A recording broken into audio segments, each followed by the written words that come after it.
രണ്ടാം നരേന്ദ്രമോദി സർക്കാരിൻ്റെ ഒന്നാം വാർഷികം പൂർത്തിയാകുന്നതിനോട് അനുബന്ധിച്ച് ദൂരദർശൻ ഒരുക്കുന്ന വികസന സംവാദ പരമ്പരയിലേക്ക് സ്വാഗതം.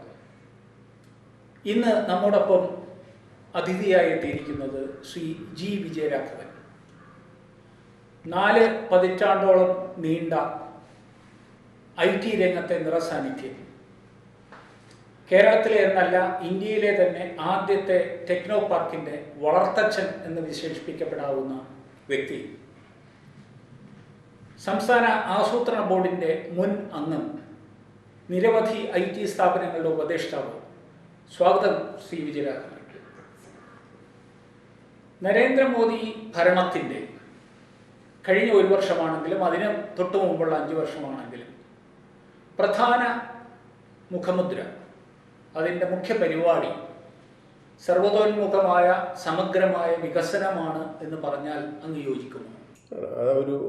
എന്താ പറയുന്ന ഒരു ക്ലിയർ ഡയറക്ഷനോടുകൂടി കുറേ കാര്യങ്ങൾ ചെയ്യണം എന്നുള്ള രീതിയിൽ, അതാണ് പ്രത്യേകിച്ച് ആദ്യത്തെ 5 വർഷം കണ്ടതും അത് തന്നെ തുടരുകയാണ്. ഇപ്പോഴത്തെ ഈ ഒരു ക്രൈസിസ് ഇല്ലായിരുന്നെങ്കിൽ അത് വളരെ ഒരു ഡിറ്റർമിൻഡ് ആയിട്ട് has to be done at any cost എന്നുള്ള രീതിയിലുള്ള ഒരു പ്രോസസ്സാണ്. അത് വളരെ പോസിറ്റീവായിട്ട് തന്നെ അതിനെ കാണുന്നു.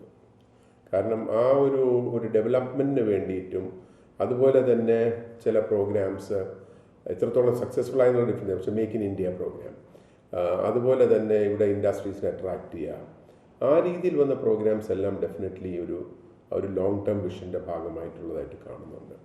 പിന്നെ നേരത്തെയുള്ള ഗവൺമെൻറ്റുകൾ ചെയ്ത കണ്ടിന്യൂവേഷൻ ഓൺ ദി എക്സ്പ്രസ് ഹൈവേസും മറ്റേ നമ്മുടെ നാഷണൽ ഹൈവേസ് കേരളത്തിൽ വലുതായിട്ട് വന്നിട്ടില്ലെങ്കിലും ആ ഹൈവേകളുടെ പിന്നീടുള്ള കേരളത്തിൽ വന്നിട്ടുള്ളതിൽ ചില കാര്യങ്ങൾ നമ്മുടെ ഇപ്പോൾ ഉദാഹരണം കോവളം, കഴക്കൂട്ടം മുതൽ കോവളം വരെയുള്ള 4 ലൈനിങ്ങും ഒക്കെ ആ സമയത്ത് വന്നതും, അതുപോലെ ഒരു കാര്യം കണ്ടത് നമ്മൾ ശരിക്കും നോക്കുകയാണെങ്കിൽ കഴിഞ്ഞ കേരള ഗവൺമെൻറ്, അതായത് UDF ഗവൺമെൻറ് സമയത്ത്, ഞാനന്ന് പ്ലാനിംഗ് ബോർഡിലിരിക്കുന്ന സമയത്താണ്, അന്ന് ചില ഡിഫറൻസ് വന്നെങ്കിലും ഇപ്പോൾ ഉദാഹരണത്തിന് കൊല്ലം ആലപ്പുഴ ബൈപ്പാസുകൾ അത് സ്റ്റേറ്റ് ഗവൺമെൻറ്റും കൂടി ഇൻവോൾവ് ആവുകയാണെങ്കിൽ പിന്നെ ടോൾ വേണ്ടാന്ന് ജോയിൻ്റ് ആയിട്ട് ചെയ്യാൻ, അപ്പോൾ ഓപ്പൺ ടു ചേഞ്ച്. അതുപോലെ ഒരു റെയിൽവേയുടെ പ്രോഗ്രാം മുന്നോട്ട് പോയിട്ടില്ലെങ്കിലും റെയിൽവേയിൽ ഒരു ജോയിൻ, അപ്പോൾ ഒരു ഡെവലപ്മെൻറ്റ് വരിക വിത്ത് ദി ഇൻവോൾവ്മെൻറ്റ് എന്നുള്ള രീതിയിൽ ഡെഫിനറ്റായിട്ട് അത് പോസിറ്റീവായിട്ട് തന്നെ കാണും.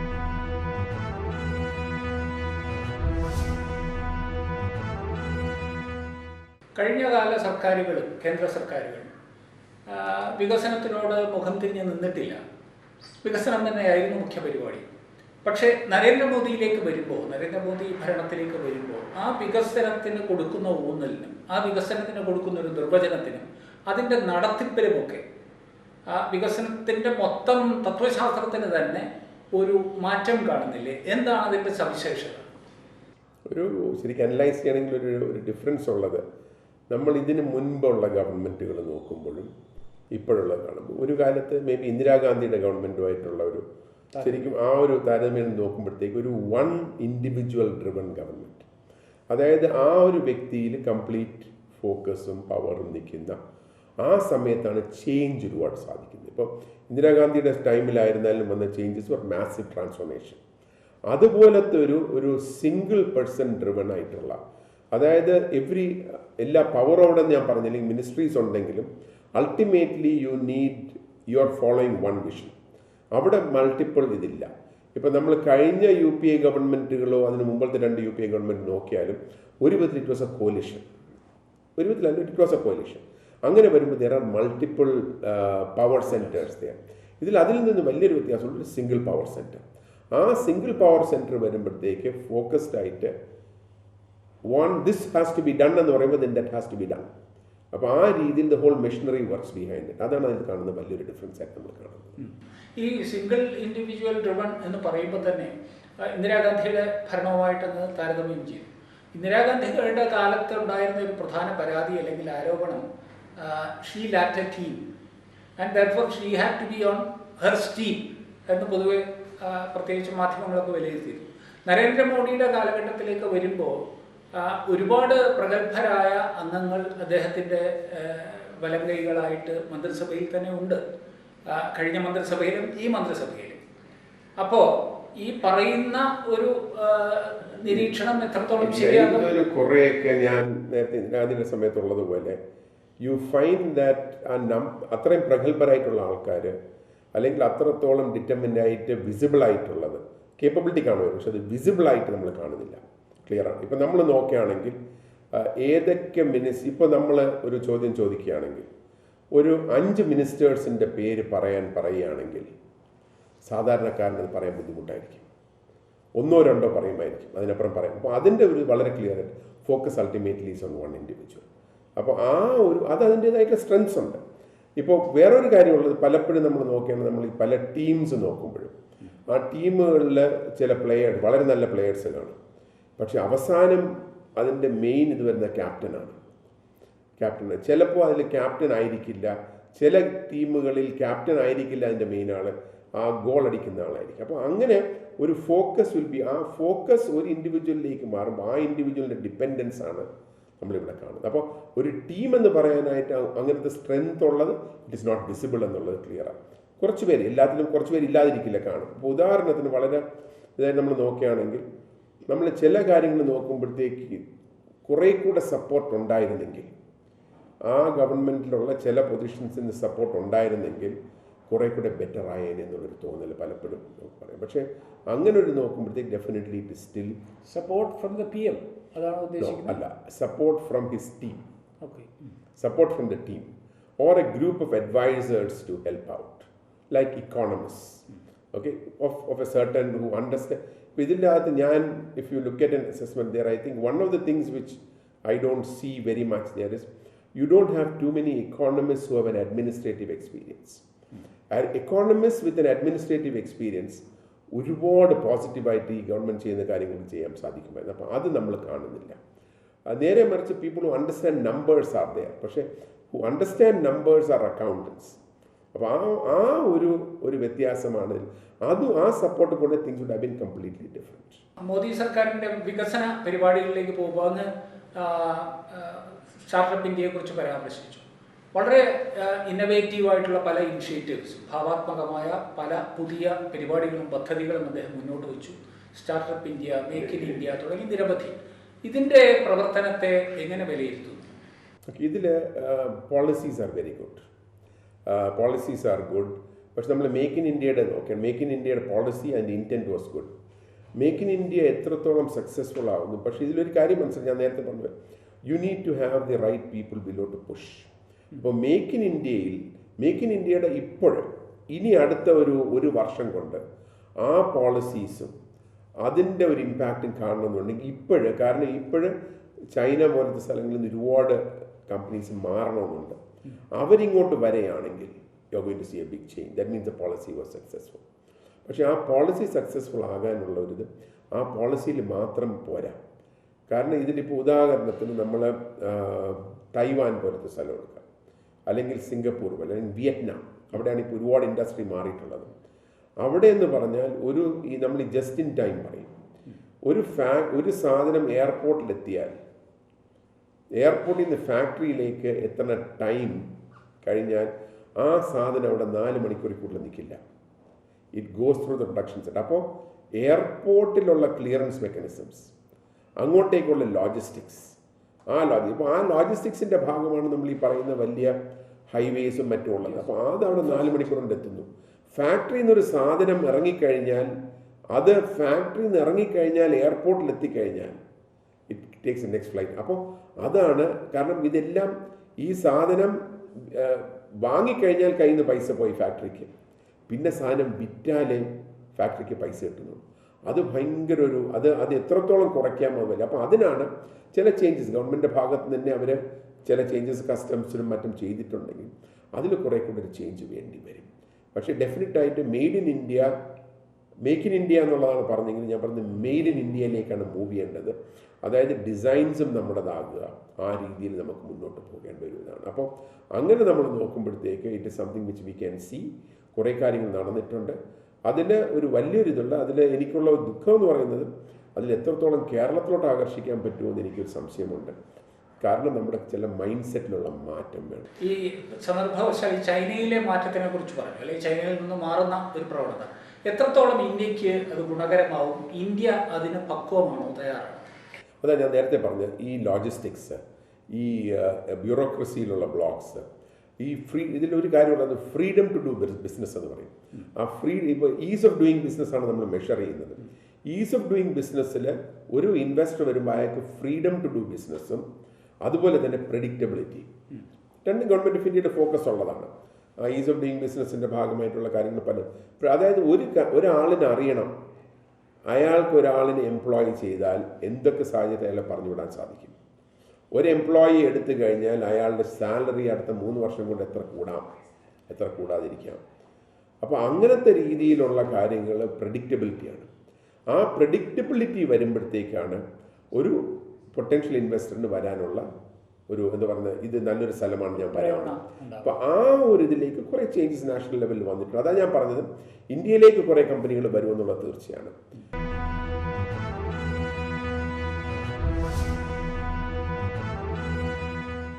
ഈ വികസനത്തിൻ്റെ പരിപ്രേക്ഷ്യത്തിലേക്ക് പിന്നോട്ട് വീണ്ടും പോകുമ്പോൾ പലപ്പോഴും വികസനം, പരിസ്ഥിതി, ജനങ്ങളുടെ ക്ഷേമം, സാമൂഹ്യക്ഷേമം, ഇതിന് ഈ മേഖലകളിലൊക്കെ വലിയ വില കൊടുക്കേണ്ടതായിട്ട് വരാറുണ്ട്.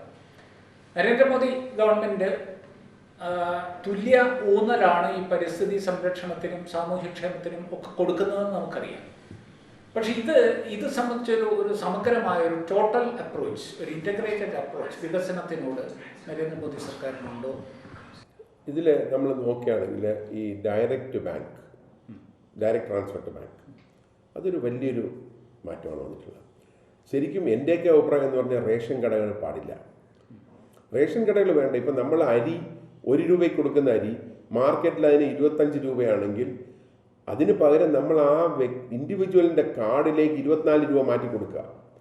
അയാൾക്ക് അതുകൊണ്ട് അരി വാങ്ങാം, അല്ലെങ്കിൽ അയാൾക്ക് പഞ്ചസാര വാങ്ങാം, അല്ലെങ്കിൽ അയാൾക്ക് കാപ്പൊടി വാങ്ങാം, തേയില വാങ്ങാം. പക്ഷെ അത് ഫുഡ് കാർഡ്സ് പോലെ he can only use it for buy food stuff മാത്രം വാങ്ങാൻ ഉള്ളതിന് വേണ്ടി. അയാൾക്ക് ഇത് ബിവറേജസ് കൊണ്ടുപോയി വാങ്ങാൻ നോക്കില്ല. ആ രീതിയിലേക്കുള്ള മാറണം. അതിൻ്റെ ഇനിഷ്യൽ മൂവാണ് ഞാനിപ്പോൾ കാണുന്നത്. എനിക്ക് തോന്നുന്നത് അതിലേക്ക് മൂവിയാണ്. കാരണം 1 ഇന്ത്യ 1 റേഷൻ കാർഡ് എന്ന് പറയുമ്പോഴത്തേക്കും ആ ലെവലിലേക്കായിരിക്കും, അതിൻ്റെ ഒരു സ്റ്റെപ്പിലേക്കാണ് മൂവ് ചെയ്യുന്നത്. രണ്ടാമത് ഞാൻ കണ്ടത് ആധാറും ഈ ബെനിഫിറ്റ്സ് വെക്കായിട്ട് ലിങ്ക് ചെയ്തത്.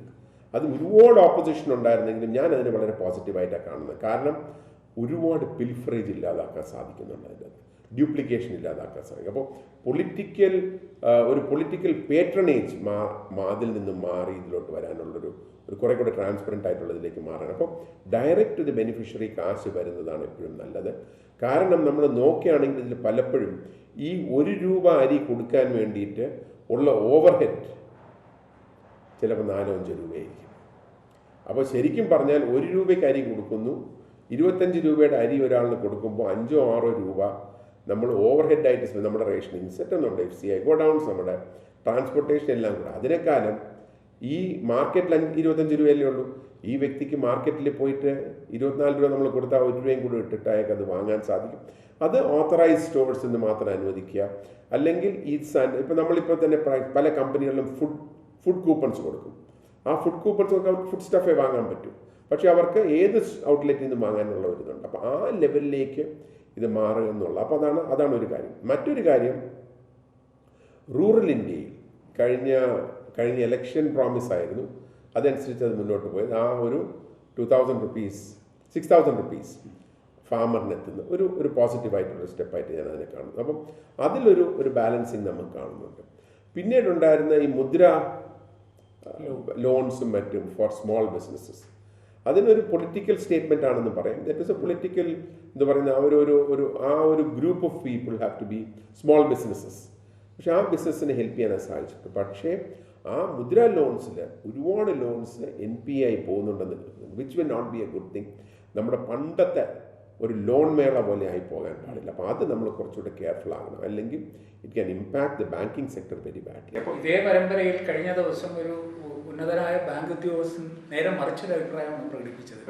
കാരണം സാധാരണക്കാരനാണ് ഏറ്റവും കൂടുതൽ ക്രെഡിറ്റ് വർത്തി ആയിട്ടുള്ളത്. ക്രെഡിറ്റ് റീപേയ്മെൻറ്റിൻ്റെ കാര്യത്തിൽ പ്രത്യേകിച്ച് മുദ്ര ലോൺസ് വളരെ കൃത്യമായി തിരിച്ചടയ്ക്കുന്ന ഒരു അനുഭവമാണ് അത്രയും അവർക്കുണ്ടായത്. അദ്ദേഹത്തിൻ്റെ അനുഭവമാണ്. അല്ല, ഇതിൽ നമ്മൾ ഏറ്റവും കൂടുതൽ റീപേയ്മെൻറ്റ് കാണുന്നത് നമ്മുടെ സെൽഫ് ഹെൽപ്പ് ഗ്രൂപ്പ്സിന് കൊടുക്കുന്ന പൈസയാണ്. പക്ഷേ മുദ്ര ലോൺസിൽ ഞാൻ ഒരു ഡിസ്കഷനിൽ ഒരു bank I don't have the details, ഒരു ബാങ്കിലുള്ള ഒരാൾ പറഞ്ഞാൽ അതിൽ ചിലത് ഡിഫോൾട്ടായി വരുന്നുണ്ട്. ഏറ്റവും കൂടുതൽ കംപ്ലയൻസ് വരുന്നത് നമ്മുടെ ഈ സെൽഫ് ഹെൽപ്പ് ഗ്രൂപ്പ്സ് ഉണ്ടല്ലോ, കുടുംബശ്രീ പോലത്തെ അങ്ങനെയുള്ളവർക്ക് കൊടുക്കുന്ന ലോൺസിൽ വളരെ ചെറിയ NPA. വലിയ ബിസിനസ്സുകളാണ് ഏറ്റവും വലിയ NPA നമ്മൾ കാണുന്നത്. പക്ഷേ ഇതിലൊരു ഇതുള്ള സാധാരണക്കാരൻ്റെ കയ്യിൽ പൈസ ഇട്ടാൽ ദാറ്റ് ഈസ്, അതുകൊണ്ട് ഞാൻ പറഞ്ഞു മുദ്ര ലോൺസ് ഒരു പോസിറ്റീവായിട്ടുള്ളത്. We just need to be careful that they don't get into a problem. ഈ പറഞ്ഞ ഈ മാതൃക, ഈ ഡയറക്റ്റ് ട്രാൻസ്ഫർ ഓഫ് ഫണ്ട്സ്, ഇത് സാമൂഹ്യ ക്ഷേമ പദ്ധതികൾക്ക് മൊത്തവും പ്രത്യേകിച്ചും സാമൂഹ്യക്ഷേമ നിധികൾക്കും സാമൂഹ്യക്ഷേമ സംഘടനകൾക്കും ബാധകമാക്കാൻ ശ്രമിക്കും. ഇതിൽ അത് വളരെ കെയർഫുള്ളായിട്ട് ചെയ്യണം. ഇൻഡിവിജ്വലിന് എത്തുന്നത് പോലെ I mean welfare agencies. Welfare agencies എന്ന് പറയുമ്പോഴത്തേക്ക് ഏത്, എവിടെ, എങ്ങനെ എന്നുള്ള ക്വസ്റ്റ്യൻ വരും. ഇപ്പോൾ ഉദാഹരണത്തിന് നമ്മളിപ്പോൾ കേരളത്തിലുള്ള ചില ഏജൻസികൾസ് ത്രൂ ആയിട്ട് ഇത് ചെയ്യുകയാണെങ്കിൽ ആ ഏജൻസി സ്റ്റേറ്റ് ഗവൺമെൻറ്റിൻ്റെ കീഴിലുള്ള ഒരു ഏജൻസി ആണെങ്കിൽ അല്ലെങ്കിൽ പഞ്ചായത്തിൻ്റെ കീഴിലുള്ള ഒരു ഏജൻസി ആണെങ്കിൽ അത് എപ്പോഴും there could be A conflict that will happen. നമ്മൾ നോക്കുകയാണെങ്കിൽ പല കാര്യങ്ങളും പണ്ട് ഗവൺമെൻറ് ഓഫ് ഇന്ത്യ ചെയ്തപ്പോൾ തന്നെ ഈ ഗവൺമെൻറ് വരുന്നതിന് മുമ്പ് തന്നെ ഡയറക്റ്റ്ലി ടു ദ പഞ്ചായത്ത്സ് ആയിരുന്നു. അപ്പോൾ ചെറിയൊരു കോൺഫ്ലിക്റ്റ് അവിടെ ഡെവലപ്പ് ചെയ്യുന്നു. പക്ഷേ ഒരു കാര്യമുള്ളത്, അത് ട്രാൻസ്പെറൻറ്റും വളരെ ക്ലിയർ ഗൈഡ് ലൈൻസോട് കൂടിയാണെങ്കിൽ പിന്നെ പൊളിറ്റിക്കൽ പേട്രണേജ് വരില്ല. നമുക്കിതിൻ്റെ അകത്ത് ശ്രദ്ധിക്കാനുള്ളത് എനിത്തിങ് വിച്ച് സാധാരണക്കാരനെത്തേണ്ടത് അല്ലെങ്കിൽ പാവപ്പെട്ടവരിൽ പാവപ്പെട്ടവർക്ക് എത്തേണ്ട കാര്യങ്ങളിൽ പേട്രണേജ് ഉണ്ടെങ്കിൽ മാത്രമേ കിട്ടൂ എന്നുള്ള രീതിയിലേക്ക് ഒരു കാരണവശാലും വരാൻ പാടില്ല. അതാണ് പലപ്പോഴും നമ്മൾ കാണുന്നത്. പ്രത്യേകിച്ചും സംസ്ഥാനങ്ങളും കേന്ദ്രവും രണ്ട് പൊളിറ്റിക്കൽ മൈൻഡ് സെറ്റ് ഉള്ളവരാകുമ്പോൾ അവിടെ ഒരു കോൺഫ്ലിക്റ്റ് വരും. അപ്പോൾ ഇൻഡിവിജ്വലിന് ഡയറക്റ്റ് ബാങ്ക് ട്രാൻസ്ഫർ നല്ലൊരു കാര്യമാണ്. മറ്റത് ചെയ്യാൻ പറ്റുന്ന സ്കീംസ് ആക്കുക. ആ സ്കീംസ് അപ്പോൾ അല്ലാതെ ഇന്ന സംഘടനകൾക്ക് നമ്മൾ ഇത്ര കൊടുക്കുന്നുള്ളല്ല, ഒരു തുക മാറ്റി വയ്ക്കുക. അത് ഇപ്പോഴും ഗവൺമെൻറ് ഓഫ് ഇന്ത്യ കുറേ ചെയ്യുന്നതാണ്. നേരത്തെ അതായത് ഒരു പ്രോഗ്രാം അനുസരിച്ച് ഒരു പ്രോജക്റ്റ് കൊടുക്കുക, ആ പ്രോജക്റ്റ് അപ്രൂവ് ചെയ്തിട്ട് ആ പ്രോജക്റ്റ് ഇംപ്ലിമെൻറ്റ് ചെയ്യാൻ വേണ്ടിയിട്ട് നമ്മൾ അലൗ ചെയ്യുക. അതൊക്കെയാണ് ഡയറക്റ്റായിട്ട് വരിക. അല്ലെങ്കിൽ അല്ലാതെ ക്യാഷ് മാത്രം എത്തുന്നത് എനിക്ക് നല്ലൊരു അഭിപ്രായമുള്ള കാര്യം ആരോഗ്യകരമല്ല. അല്ല.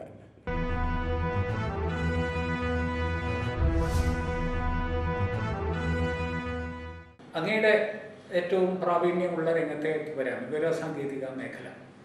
എനിക്ക് തോന്നുന്നു രാജീവ് ഗാന്ധിയാണ് വാസ്തവത്തിൽ ഇന്ത്യയിൽ ആദ്യമായി ഈ IT മേഖലയ്ക്ക് ഒരു ഊന്നൽ നൽകുന്ന പ്രധാനമന്ത്രി. പക്ഷെ അതിനുശേഷം അദ്ദേഹത്തിൻ്റെ ഭരണകാലത്തും പിന്നീട് വന്ന ഗവൺമെൻറ്റിൻ്റെ ഫലത്തും ഒരു ശക്തമായ ഫലപ്രദമായ ഒരു ഫോളോ അപ്പ് അക്കാര്യത്തിൽ ഉണ്ടായില്ല എന്ന് തോന്നുന്നു. നരേന്ദ്രമോദി ഈ കാര്യത്തിൽ വളരെ മികച്ചു നിൽക്കുന്ന ഒരു പ്രധാനമന്ത്രിയാണ്. പ്രത്യേകിച്ചും അദ്ദേഹത്തിൻ്റെ ഡിജിറ്റൽ ഇന്ത്യ എന്നൊക്കെയുള്ള വളരെ സുന്ദരമായ ഉദാത്തമായ സങ്കല്പം. ഇന്ത്യ പോലൊരു രാജ്യത്ത് ഡിജിറ്റൽ ഡിവൈഡ് എന്ന് പറയുന്ന ഒരു യാഥാർത്ഥ്യമാണ്. പ്രത്യേകിച്ചും നമ്മൾ ആ ഡിവൈഡിൻ്റെ ബുദ്ധിമുട്ടുകളും അതിൻ്റെ ഗുണങ്ങളും മനസ്സിലാക്കുന്ന ഈ ലോക്ക്ഡൗൺ പോലുള്ള കാലഘട്ടങ്ങളിലാണ്. എന്തിനും ഏതിനും ഒരു മൊബൈൽ ഫോണിനെ ആശ്രയിക്കുന്ന ഒരു സാഹചര്യത്തിൽ ഈ രംഗത്ത് നരേന്ദ്രമോദിയുടെ സംഭാവനകളെ എങ്ങനെ നോക്കിക്കാണും? നേരത്തെ പറഞ്ഞ രാജീവ് ഗാന്ധിയുടെ പീരീഡിലാണ് ആ ഒരു രംഗത്ത് തുടക്കം കുറിക്കുന്നത്. അത് രാജീവ് ഗാന്ധി സാം പിട്രോഡയുമായിട്ട് ചേർന്നിട്ടൊരു മേജർ ടെലികോമിലൊരു റെവല്യൂഷൻ വരെയാണ്. അതുപോലെ തന്നെ IT ഓപ്പൺ അപ്പ് ചെയ്യുന്നതും രാജീവ് ഗാന്ധിയുടെ പീരീഡിലാണ്. കാരണം അന്നാണ് നമ്മുടെ ഒരു ബൂസ്റ്റിൻ്റെ ടൈം വരുന്നത്.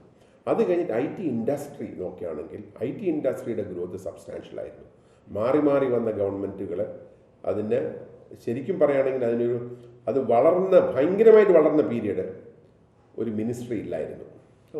ഞങ്ങളൊക്കെ തമാശയ്ക്ക് പറയും ഒരു മിനിസ്ട്രി വരുന്നത് വരെ വളർന്നു. മിനിസ്ട്രി വന്നു കഴിഞ്ഞപ്പോഴത്തേക്ക് അതിൻ്റെ തടസ്സങ്ങൾ വന്നു. കാരണം അത് അവസാനം ഒരു കാലത്ത് ചിദംബരം വരെ ഒരു ഡിസ്കഷനിൽ പുള്ളി പറഞ്ഞു the IT industry grew because we did not have a ministry for information technology. അപ്പോൾ അത് വളരെ ഇൻഡസ്ട്രി ഗ്രോ ചെയ്തുകൊണ്ടിരുന്നു.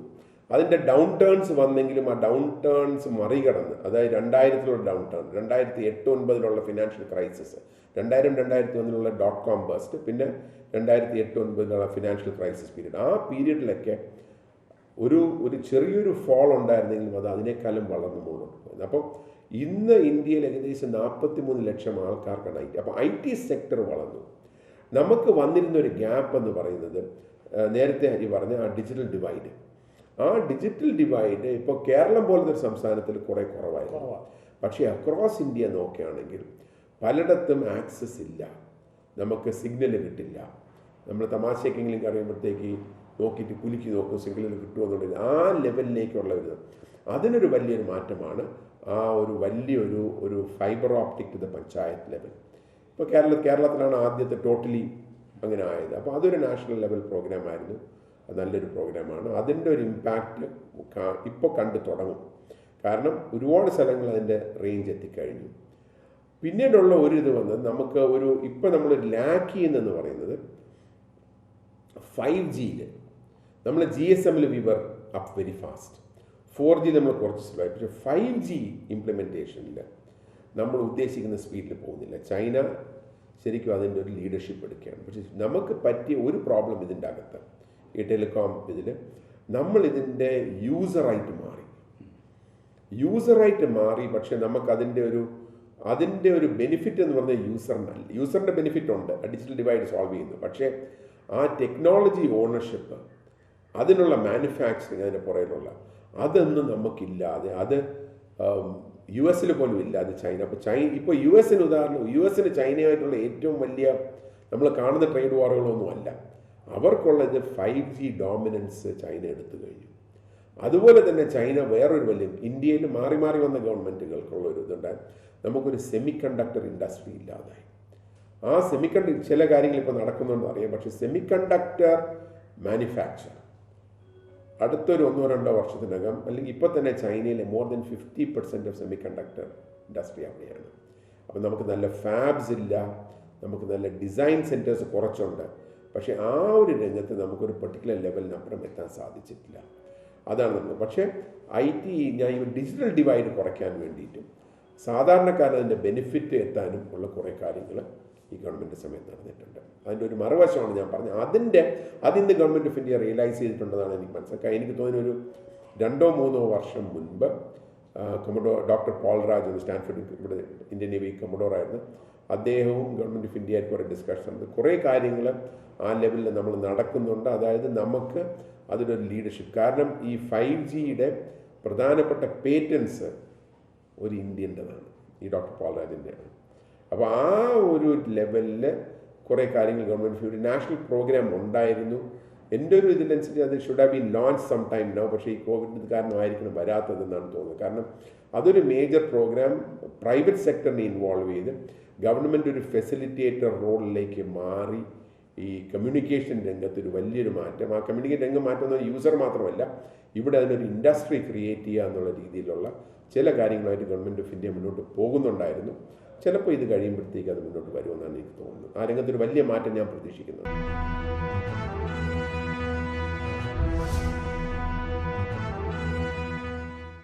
ഒട്ടേറെ അഴിമതിക്ക് സാധ്യതകളുള്ള ഒരു മേഖലയാണ് ഈ IT, പ്രത്യേകിച്ച് കമ്മ്യൂണിക്കേഷൻ സെക്ടറിലൊക്കെ. നമ്മൾ ഈ 5Gയെക്കുറിച്ചും 4Gയെക്കുറിച്ചും ഒക്കെ സംസാരിക്കുമ്പോൾ പെട്ടെന്ന് നമ്മുടെ മനസ്സിൽ വരുന്നത്, അല്ലെങ്കിൽ ഇന്ത്യൻ ജനങ്ങളെ സംബന്ധിച്ചോളം ഓർമ്മ വരുന്നത് 2G ആണ്. ആ കാര്യത്തിൽ ഒരു 99% അല്ലെങ്കിൽ 100% തന്നെ അഴിമതി ഉച്ചാരണം ചെയ്യുന്നതിൽ നരേന്ദ്രമോദി വിജയിച്ചു എന്ന് പറയാൻ. ഇതിൽ നമ്മളിപ്പോൾ നോക്കുകയാണെങ്കിൽ കറപ്ഷൻ ഇസ് നോട്ട് വിസിബിൾ, വളരെ ക്ലിയർ. കാരണം അന്നത്തെ ഒരു ഇതിൻ്റെ അകത്ത് അതിൽ ഈ കറപ്ഷൻ വരുന്ന എപ്പോഴും വെച്ചാൽ ഡിസ്ക്രീഷൻ വരുമ്പോഴാണ് കറപ്ഷൻ വരുന്നത്. Corruption visible. ഇപ്പം നമ്മൾ തന്നെ ഈ എയർപോർട്ടുകളുടെ പ്രൈവറ്റൈസേഷൻ്റെ കാര്യം പറയുന്നു. ആ എയർപോർട്ടുകളുടെ പ്രൈവറ്റൈസേഷൻ, ഇപ്പോൾ ട്രിവാൻഡ്രം എയർപോർട്ട് കോട്ട് ചെയ്ത് കിട്ടിയത് അദാനിക്ക്. അതിൽ കറപ്ഷൻ എന്ന് പറയാൻ ഒക്കില്ല, കാരണം ഒരു ട്രാൻസ്പെറൻറ്റ് പ്രോസസ്സായിരുന്നു. കേരള ഗവൺമെൻറ്റും ബിഡ് ചെയ്താണ്. Kerala government case the rate is not there. അപ്പോൾ അതിൽ ലോസ് ബിഡറിന് കൊടുക്കുക എന്നുള്ളതാണ്. അപ്പോൾ ഞാൻ നേരത്തെ പറഞ്ഞ പോളിസീസ്, ഡെവലപ്മെൻറ്റ്, നേരത്തെ ഹരി പറഞ്ഞാൽ ഈ ഡെവലപ്മെൻറ്റിൽ ഈ പ്രൈവറ്റൈസേഷൻ എയർപോർട്ട്സ് എനിക്ക് തോന്നുന്ന ആവശ്യമുള്ളൊരു കാര്യമാണ്. ഇൻഫ്രാസ്ട്രക്ചർ. കാരണം തിരുവനന്തപുരത്തിൻ്റെയും സദൺ കേരളയും സദൺ തമിഴ്നാടിൻ്റെയും വികസനത്തിൻ്റെ പ്രധാന പങ്ക് വഹിക്കാൻ പോകുന്ന തിരുവനന്തപുരം എയർപോർട്ടാണ്. ആ തിരുവനന്തപുരം എയർപോർട്ട് അദാനി ആയതുകൊണ്ട് കൊടുക്കരുതെന്ന് പറയുന്നത് തെറ്റാണ്. ഓക്കെ, ആരാണോ ബിഡർ അവർ കൊടുക്കുക.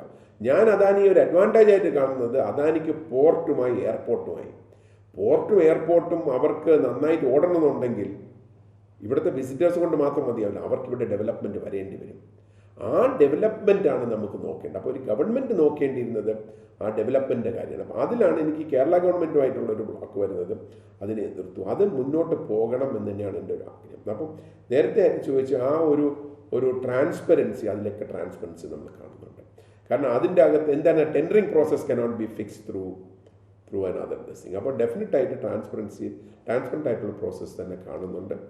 കറപ്ഷൻ നടക്കാം. ഇപ്പോൾ വേറൊരു കാര്യം, പലരും പറയുന്നത് അതിൻ്റെ അകത്തൊരു രണ്ട് വ്യൂ. എൻ്റെ view was completely different for a long time. ഇപ്പോഴും അത് തന്നെയാണ്. ഡിഫൻസ് സെക്ടർ ഇപ്പോൾ ഓപ്പൺ അപ്പ് ചെയ്യുന്നു for foreign investment. Defence sector foreign investment open up ചെയ്യുന്നത് നല്ലതാണോ ചീത്തയാണോ എന്നുള്ള ക്വസ്റ്റ്യൻ വരും. എൻ്റെ അഭിപ്രായം അത് നല്ലതാണ്. കാരണം ഒന്നുമില്ലെങ്കിൽ അവർ മാനുഫാക്ചർ ചെയ്യാൻ പോണത് ഇന്ത്യയിലല്ലേ. നേരെ മറിച്ച് 75% 100% ഫോറിൻ ഉണ്ടായാലും അയാൾ ഇന്ത്യയിൽ മാനുഫാക്ചർ ചെയ്യുകയാണെങ്കിൽ അതിൻ്റെ അകത്തൊരു കറപ്ഷൻ നടക്കുകയാണെങ്കിൽ അയാളുടെ ഇന്ത്യൻ ബുക്സിൽ വരണം.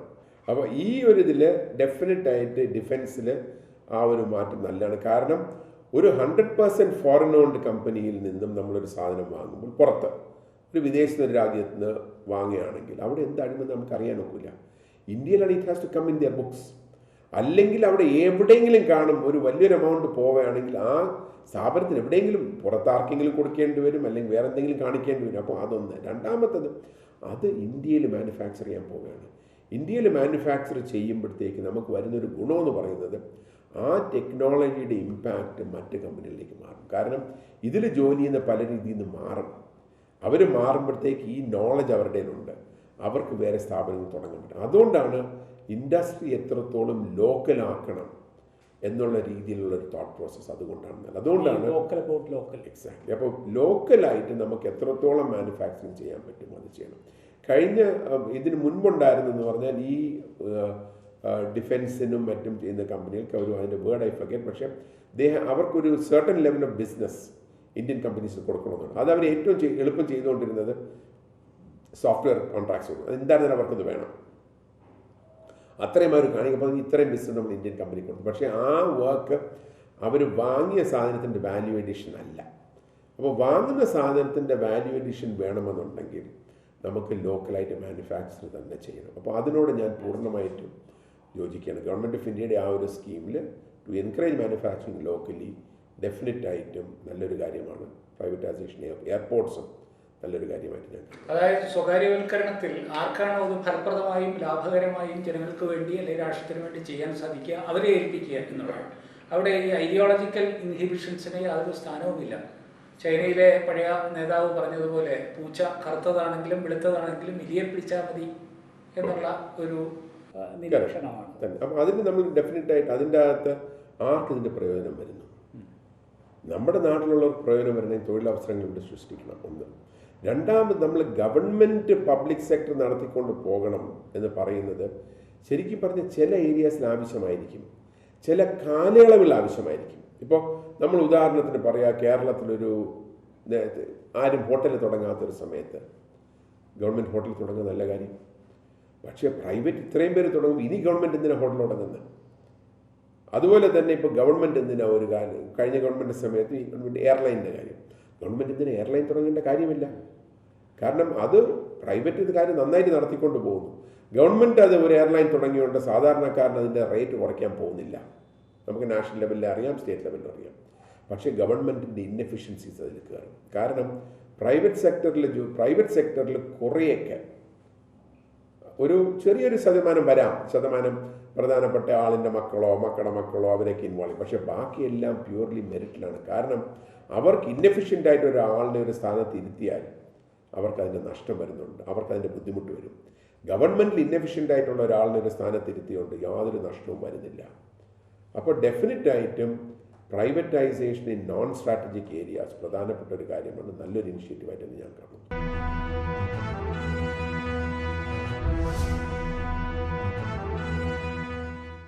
കോവിഡ് അനന്തര ഇന്ത്യയിൽ ഇന്ത്യൻ IT ഇൻഡസ്ട്രിയുടെ സാധ്യതകൾ എത്രത്തോളം ശുഭാപ്തി വിശ്വാസത്തോടുകൂടി കാണുന്നു? പ്രത്യേകിച്ചും ലോക IT രംഗവുമായി താരതമ്യം ചെയ്യുമ്പോൾ അടുത്ത ഒരു 3 മുതൽ 9 മാസം വരെ നമുക്ക് കുറേ ടെർമോയിൽ ഇതിൽ കാണും. 10,000 ലക്ഷക്കണക്കിന് ആൾക്കാർക്ക് തൊഴിൽ നഷ്ടപ്പെടും. എൻ്റെ ഒരു എസ്റ്റിമേറ്റിൽ കേരളത്തിൽ ഒരു 20,000-25,000 ആൾക്കാർക്ക് ജോലി നഷ്ടപ്പെടും. നാഷണൽ ലെവലിൽ IT മേഖലയിൽ മാത്രം. നാഷണൽ ലെവലിലും ഏകദേശം ഒരു 4-5 അല്ലെങ്കിൽ 6-7 ലക്ഷം പേർക്ക് ജോലി പോകും. പക്ഷെ ഒരു കാര്യമുള്ള ഐ ടി മേഖലയിൽ കഴിഞ്ഞ ഇതിനു മുമ്പുണ്ടായിരുന്ന പ്രൈസിലുള്ള ഇത് നോക്കുകയാണെങ്കിൽ ഇതിൽ ഒരു 75% ആൾക്കാർക്കെങ്കിലും ഒരു 6 മുതൽ 12 മാസത്തിൻ്റെ ഇടയ്ക്ക് തിരികെ ജോലി കിട്ടും. ചിലർക്ക് കുറഞ്ഞ ശമ്പളത്തിലായിരിക്കും. പക്ഷേ ആ പീരീഡിൽ ഗവൺമെൻറ്റുകൾ, സെൻട്രൽ ഗവൺമെൻറ് ആയിരുന്നു സ്റ്റേറ്റ് ഗവൺമെൻറ്റോ ചെയ്യേണ്ട ഒരു കാര്യം എന്ന് പറയുന്നത്, ഇതിൽ നിന്നും മാറിപ്പോകുന്ന ആൾക്കാർ അവർക്ക് ചില വ്യവസായങ്ങൾ തുടങ്ങാനുള്ള അവസരം ഉണ്ടാക്കി കൊടുക്കുക, അതിനുള്ള സപ്പോർട്ട് കൊടുക്കുക. അപ്പോൾ ഇവർ ജോലി നഷ്ടപ്പെട്ട ഒരാൾ നാളെ ഒരു തൊഴിൽ ദാതാവായിട്ട് മാറുകയാണ്. അതിനുള്ള സ്കീംസാണ് നമ്മൾ നടത്തേണ്ടത്. മറ്റൊരു കാര്യം, നമ്മൾ കഴിഞ്ഞ 2007, 8, 9 ആ പീരീഡിലുള്ള ജോബ്, അതിനു മുമ്പ് 2000-ലും ജോലി നഷ്ടപ്പെട്ട അവർ പലരും ഭൂമി വാങ്ങി കൃഷിയിലേക്ക് മാറി. അപ്പോൾ ഓവറോൾ അതിൻ്റെ പോസിറ്റീവ് കാര്യങ്ങൾ നമ്മൾ കാണുന്നുണ്ട്. അപ്പോൾ അങ്ങനെ ഒരു നോക്കുമ്പോൾ അതിനുള്ള ഫെസിലിറ്റേഷൻ, അതിനുള്ള സൗകര്യങ്ങൾ ഒരുക്കുക. ഞാൻ എന്താ പറയുന്ന ഒരു ഡോള് കൊടുക്കണമെന്നല്ല പറയുന്നത്, പക്ഷേ ഈസി ബിസിനസ് ചെയ്യാൻ വേണ്ടിയിട്ടും ഈസി ആയിട്ട് ഫണ്ടിങ് കിട്ടാനുള്ള സ്കീംസ് ഗവൺമെൻറ് ഓഫ് ഇന്ത്യയും സ്റ്റേറ്റ് ഗവൺമെൻറ്റും കൊണ്ടുവരണമെന്നാണ് ഞാൻ പറയുന്നത്. സമകാലിക ഇന്ത്യയിൽ ഏറ്റവും കൂടുതൽ ചർച്ച ചെയ്യപ്പെടുന്നതാണ് സ്വാശ്രയ ഭാരതം എന്ന് മലയാളത്തിൽ പരിഭാഷപ്പെടുത്താവുന്ന ആത്മനിർഭർ ഭാരത് എന്നുള്ള പദ്ധതി പാക്കേജ്. എങ്ങനെ വിലയിരുത്തുന്നു ഈ പരിപാടി? ഈ പ്രോഗ്രാമിൻ്റെ അതിൻ്റെ ഇൻറ്റൻറ്റ് നല്ലതാണ്. പക്ഷേ അത് ഞാൻ നേരത്തെ പറഞ്ഞ പോസിറ്റീവായിട്ടുള്ള കുറേ പോളിസി ചേഞ്ചസ് നല്ല കാര്യമാണ്. പക്ഷേ എനിക്ക് ഉണ്ടായിരുന്ന ഒരു പ്രധാനപ്പെട്ട ഒരു ഒരു ഒരു ഒരു എന്താ പറയുന്ന ഒരു ബ്ലോക്ക് എന്ന് പറയുന്നത്, ഈ സാധാരണക്കാരുടെ കയ്യിൽ പൈസ ഒരുപാട് എത്തുന്നില്ല. അതുപോലെ തന്നെയാണ് MSME പോലത്തെ MSMEയും ചെറിയ ബിസിനസ്സുകളും അവർക്കും കുറേ കൂടെ. ഇപ്പോൾ അതിലൊരു 100 പേര് വരെയുള്ളവരുടെ പ്രോവിഡൻറ്റ് ഫണ്ടിൻ്റെ കോൺട്രിബ്യൂഷൻ കൊടുക്കുന്നുണ്ട്.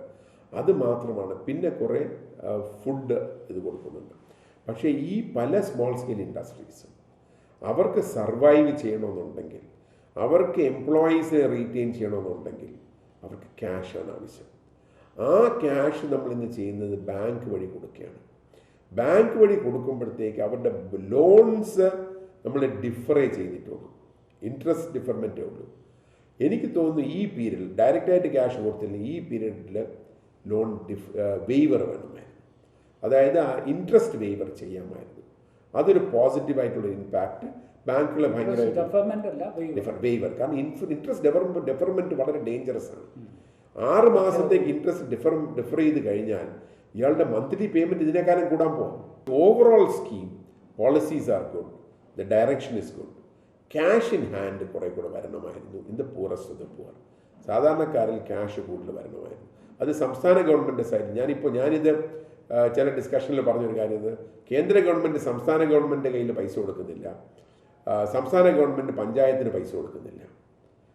ബിസിനസ് ഉള്ള ഒരാൾ, പൈസയുള്ള ഒരാൾ മറ്റൊരാളിന് പൈസ കൊടുക്കുന്നില്ല എന്നുപോലെ തന്നെയാണ്.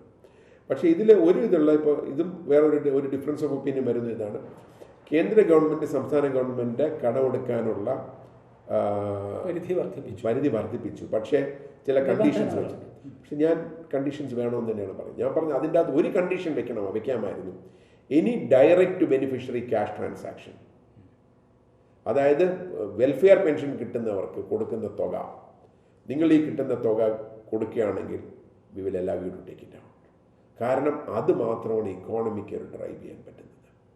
മറ്റൊരു കാര്യം എനിക്ക് ഈ കേന്ദ്ര ഗവൺമെൻറ് പെർഫോമൻസിൻ്റെ ഇതിൽ പറഞ്ഞ നേരത്തെ ഞാൻ സൂചിപ്പിക്കാതിരുന്ന ഒരു കാര്യമാണ്, ഈ സോഷ്യൽ ഓർഗനൈസേഷൻസിന് ഗവൺമെൻറ് ഓഫ് ഇന്ത്യയിൽ നിന്ന് ഗ്രാൻഡ് കുറേ കൊടുക്കുന്നുണ്ട്. അത് കഴിഞ്ഞ ഗവൺമെൻറ് സമയത്ത് ഒരുപാട് സ്ട്രീം ലൈൻ ചെയ്തു.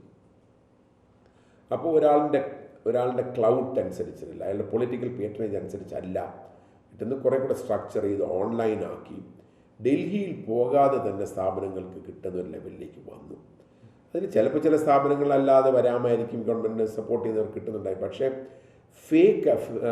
ഫേക്കായിട്ടുള്ള അല്ലെങ്കിൽ ഒരു കടലാസ് സംഘടനകൾ പലർക്കും അത് കട്ട് ചെയ്തു. അതൊരു നല്ലൊരു കാര്യമായിട്ട് ഞാൻ കാണുന്നത്. അപ്പോൾ സോഷ്യൽ ജസ്റ്റിസ് രംഗത്ത്, അതുപോലെ തന്നെ മറ്റൊരു വലിയൊരു ഇതാണ് സോഷ്യൽ ജസ്റ്റിസ് രംഗത്ത് PWD act, people with disabilities ആക്ടിൻ്റെ അപ്ഗ്രേഡഡ് വേർഷൻ, അതും വളരെ പോസിറ്റീവായിട്ടുള്ളൊരു കാര്യമായിട്ട് ഞാൻ കാണുന്നു. ഈ കേരളവും കേന്ദ്രവും തമ്മിൽ താരതമ്യപ്പെടുത്തുമ്പോൾ ഈ മോദിയുടെ നേതൃത്വത്തിൽ നടക്കുന്ന പരിഷ്കാര നടപടികളോട് അല്ലെങ്കിൽ മോദിയുടെ ഇന്ത്യയോട് കേരളം മുഖം തിരിഞ്ഞു നിൽക്കുന്നതായി തോന്നിയിട്ടുണ്ടോ, അതോ കേരളത്തിന് അർഹമായത് കേന്ദ്രം നിഷേധിക്കുന്നു എന്നാണ് തോന്നുന്നത്? ഇപ്പോൾ ഇതിൽ നമ്മൾ നോക്കുമ്പോഴത്തേക്ക് പലപ്പോഴും വളരെ അൺഫോർച്ചുനേറ്റ് ആണ്, പക്ഷേ ഒരു പൊളിറ്റിക്കൽ റിലേഷൻസായി മാറുന്നു. പൊളിറ്റിക്കൽ റിലേഷൻസായിട്ട് ഒരിക്കലും കേന്ദ്രവും സംസ്ഥാനവുമായിട്ടുള്ള റിലേഷൻഷിപ്പ് പൊളിറ്റിക്കൽ ബേസിസിലാകാൻ പാടില്ല. ഞാൻ പലപ്പോഴും പറയാറുള്ളത്, മന്ത്രിമാരായി കഴിഞ്ഞാൽ മുഖ്യമന്ത്രിക്കും മന്ത്രിമാർക്കും രാഷ്ട്രീയമാകാം അവരുടെ പാർട്ടിയുടെ കാര്യത്തിന് വേണ്ടി, പിന്നീടുള്ളത് മുഴുവനും അവർക്ക് സംസ്ഥാനത്തിൻ്റെ വികസനത്തിനാണ്. അതുപോലെ തന്നെയാണ് കേന്ദ്രത്തിൽ രാഷ്ട്രീയമാകാം പാർട്ടിക്കകത്ത്, പക്ഷെ അല്ലെങ്കിൽ കേന്ദ്ര പ്രധാനമന്ത്രിയും മന്ത്രിമാരോ അവർക്ക് രാഷ്ട്രീയം അവരുടെ തീരുമാനങ്ങളിൽ രാഷ്ട്രീയം വരാൻ പാടില്ല. അപ്പോൾ അത് വരുമ്പോഴാണ് എനിക്കുള്ള ഒരു ഇതിപ്പോൾ കേരളത്തിൻ്റെ മുഖ്യമന്ത്രി പ്രധാനമന്ത്രിയായിട്ട് കോൺഫ്ലിക്റ്റ് കാണുന്നില്ല, ഒന്നും പറയുന്നില്ല, വളരെ ക്ലിയർ. അപ്പോൾ അത് വളരെ പോസിറ്റീവായിട്ട് ഞാൻ കാണുന്നു. പാർട്ടി സെക്രട്ടറിമാർക്ക് പറയാം, കുഴപ്പമില്ല, പക്ഷെ മന്ത്രിമാർ കേന്ദ്രത്തിനെതിരായിട്ട് പറയാൻ പാടില്ല. കാരണം അത് അവരുടെ പൊളിറ്റിക്കൽ ലൈനാണ്. പൊളിറ്റിക്സും ഗവർണൻസും കൂടെ മിക്സ് ചെയ്താൽ എപ്പോഴും അത് നമ്മുടെ സംസ്ഥാനത്തിന് അതിന് ദോഷം വരുള്ളൂ. അപ്പം മന്ത്രിമാർ നമുക്ക് ചെയ്യാനുള്ള നമുക്ക് എന്തെല്ലാം കേന്ദ്ര ഗവൺമെൻറ്റിൽ നിന്ന് എടുക്കാൻ പറ്റുമോ അത് എടുക്കുക. അതിന് വേണ്ടിയിട്ട് പേഴ്സണൽ റിലേഷൻഷിപ്സ് ബിൽഡ് ചെയ്യുക.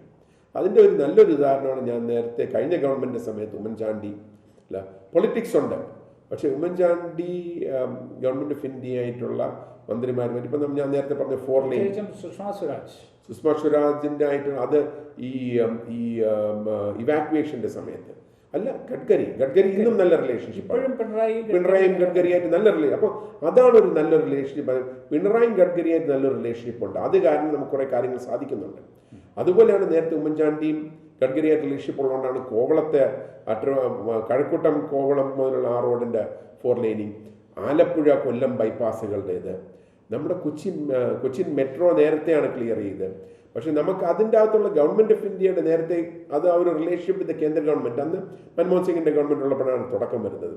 വിഴിഞ്ഞം പോർട്ട് ആ സമയത്താണ് അതും ക്ലിയർ ആയി വരുന്നത്. അപ്പം ഡെഫിനറ്റായിട്ട് കേന്ദ്രവുമായിട്ടുള്ള ഒരു റിലേഷൻഷിപ്പ് രാഷ്ട്രീയത്തിന് അതീതമായിട്ടുള്ളതായിരിക്കണം. അതിൽ ഏറ്റവും നല്ല ഇത് ചെയ്യുന്നത് നമ്മൾ പൊളിറ്റിക്സ് മാറ്റി വെച്ച് ഒരു പേഴ്സണൽ റിലേഷൻഷിപ്പ് ബിൽഡ് ചെയ്യുക. ആ പേഴ്സണൽ റിലേഷൻഷിപ്പ് ബിൽഡ് ചെയ്യണത് സംസ്ഥാനത്തിൻ്റെ ഗുണത്തിന് വേണ്ടിയിട്ടാണ് എന്നുള്ള രീതിയിൽ ചെയ്യുകയാണെങ്കിൽ സംസ്ഥാനത്തിന് ബെനിഫിറ്റ് വരും. അല്ലെങ്കിൽ രാഷ്ട്രീയം പാർട്ടിക്കാർക്ക് വിടുക. ഒരു മന്ത്രിയായി കഴിഞ്ഞാൽ പിന്നെ ആ വ്യക്തി രാഷ്ട്രീയം പറയാൻ പാടില്ല. ആ വ്യക്തി സംസ്ഥാനത്തിൻ്റെ വികസനം മാത്രം പറയാം. ഡിഫിക്കൽട്ടായിട്ടുള്ള കാര്യമാണ്, പക്ഷെ അങ്ങനെയുള്ളവരാണ് സക്സസ്ഫുൾ ആയിട്ട് മാറുന്നത്. തീർച്ചയായിട്ടും ശ്രീ വിജയരാഘവൻ ചൂണ്ടിക്കാണിച്ച അങ്ങനത്തെ ഈ പുതിയ ഒരു കാഴ്ചപ്പാട് ഇത് മറ്റൊരു രീതിയിൽ മറ്റൊരു വാചകത്തിൽ BJPയുടെ കഴിഞ്ഞ കാല നേതാവായിരുന്നു, മുതിർന്ന നേതാവായിരുന്നു ശ്രീ LK അദ്വാനി. അദ്ദേഹം സാധാരണ പറയാറുണ്ട്, അദ്ദേഹത്തിൻ്റെ പുസ്തകങ്ങളിലുമൊക്കെ രേഖപ്പെടുത്തിയിട്ടുള്ളതാണ്, there is no ideology in governance. പ്രത്യയശാസ്ത്രം ഭരണനിർവഹണത്തിൽ പാടില്ല. ആ ഒരു പ്രഖ്യാപനത്തോടുകൂടി നമുക്ക് ഈ സംവാദം അവസാനിപ്പിക്കാം. നന്ദി, നമസ്കാരം.